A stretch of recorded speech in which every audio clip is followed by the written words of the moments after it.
the legend of the phoenix. Like the legend of the phoenix. Well, I'm almost there. I guess this time next month I'll be in university, and thus begins the next journey of my life. It's going to be a hectic few weeks after I start, but I'll be trying to balance so many things at once that I'm going to find it a struggle to handle it all, but I don't really have any other choice, as it's not often you get given second chances, let alone a third and a fourth, but that's what's happened, and I'm determined not to screw this up. Anyway, you're pretty much watching a gameplay of me play Call of Duty, Black Ops 2, where I think I killed this one guy like about 18 times or something. I think it might be this one or something. Um, yeah, it wasn't anything personal or anything like that. I mean, yeah, you've got the emblem, but idiots will always be idiots. Yeah, the poor sucker just kept coming back for punishment, which I'd like to think won't be the case with me when the new Call of Duty Ghosts come out. I said I wasn't going to bother with it when it came out. It was already bad enough, but there were a couple of things which made me reconsider, and it really was not the gameplay. Firstly, didn't really, I don't know whether it was the maps or whatnot, but it just it just looks so underwhelming. I'm not foolish enough to think that these are the only maps that you'll be able to play on. And for all I know, the maps that have been shown could turn out to be the worst maps. Something like Aftermath, Turbine, and Carrier on Black Ops 2.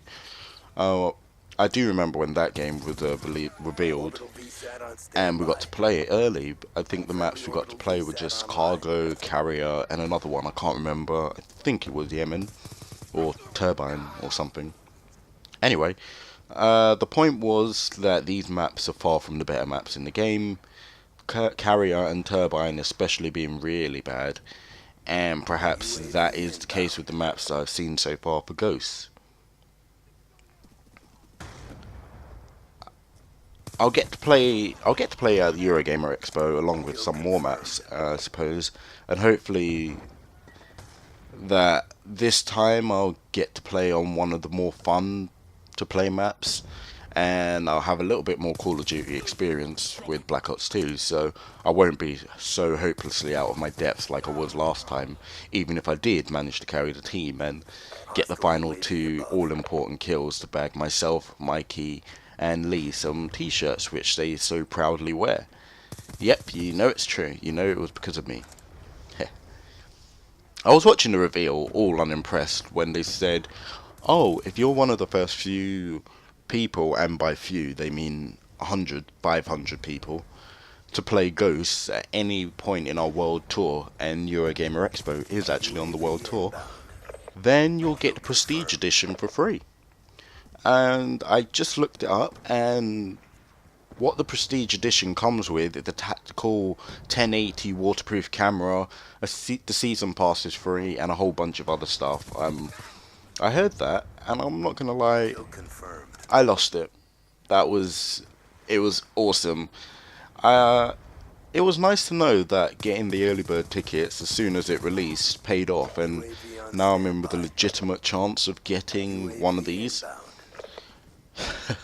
And I actually said I wasn't going to bother with it, but oh well. To tell the truth, I still don't think I'll bother as much, as Battlefield 4 really does look that impressive. Not that I'm directly comparing the two, but yeah, I did find it got annoying when they kept mentioning new features and making a big fuss about being able to lean round corners. Like seriously, you could do that in Medal of Honor Warfighter anyway, a game which I love, by the way, which I've tried to play recently, but it's dead. It's dead. Yes, it had bugs and all that other bunch of stuff, but I honestly feel that the only reason why it didn't do so well is because it released too close to Black Ops 2. Never, ever, ever release any shooting games, first-person shooting games, so soon to Black Ops 2. Anyway, oh yeah, the leaning. What I've also heard about that is You could also do it in the earlier versions of Call of Duty and the PC version of Black Ops 2. I like the peek and lean in Warfighter, and when I heard it was contextual, I was a bit wary and apprehensive because it had the potential to fail. But I recently watched the Drifter video which explained how the leaning system works, and it does sound good, but of course I'll wait and see if they execute it correctly and how it actually feels, because in Warfighter, if you do the peek and lean, you're kind of static, you can't really move, so you can lean and you can't really move, you're stuck to the spot. Whereas in the Black Ops 2, you'll still be able to move around as long as you're next to an edge or something like that. You'll still be able to move. Again, another thing they were going on about was sliding and being able to roll while prone. But now that I think about it, I don't think I heard anything about being able to roll while prone, or anything about the dynamic loading screens, which I know was being talked about during the early days. Maybe they haven't revealed it just yet, but that's interesting. Anyway, to be honest with you, I don't really listen to this whole PR speak, because half of the time it's not true, and it's designed to make you think that it's better than what it actually is. I mean, take the new Call of Duty engine, for example. I remember there was a big thing about it, how it was going to be like a new engine, but again, from what I've heard and what I've seen, it really isn't. It really isn't a new engine. The way it's been explained is it's a completely reworked engine. It's revamped, but it's revamped enough that they feel the need to call it new, I suppose. But well, it still had the same animations and that sort of stuff, but oh well. Another thing they were going on about with momentum.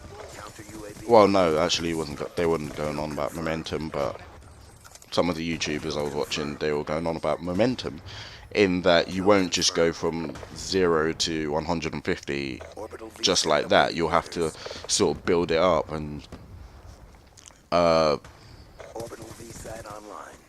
acceleration, yeah, you'll accelerate into like top speed and all that, which again sounds interesting. But again, I'm looking forward to Battlefield 4, because I've seen the multiplayer to that, and that looks so smooth. It's unbelievable. I can only hope that I think it's coming out on Xbox 360. I forget, but I can only hope that it's really smooth. I can only hope that all the features that I've seen, like buildings collapsing and all of that sort of stuff, are in the Xbox 360 version, because I really want to get on top of that and just, you know, there's not going to be a greater feeling than making a building collapse right on top of your enemies. It's gonna be good. I'm so looking forward to that. So yeah, that's really about it for this video.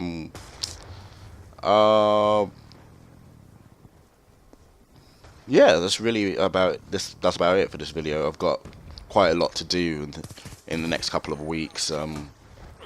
Quite a lot to do after I've started uni.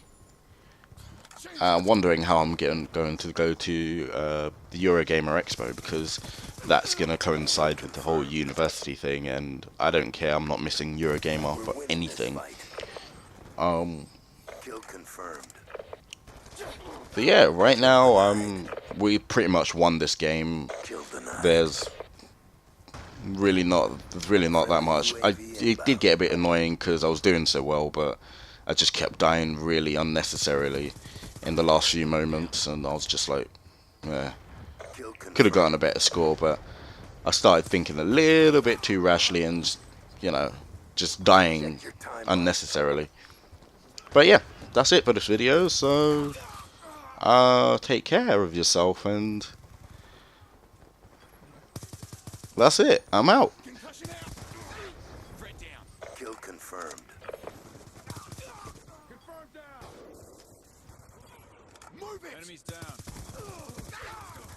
Be advised, hostile UAV incoming.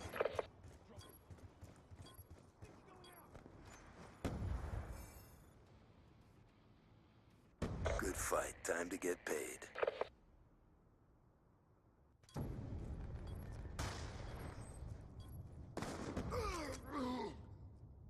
Shot out. Threat down.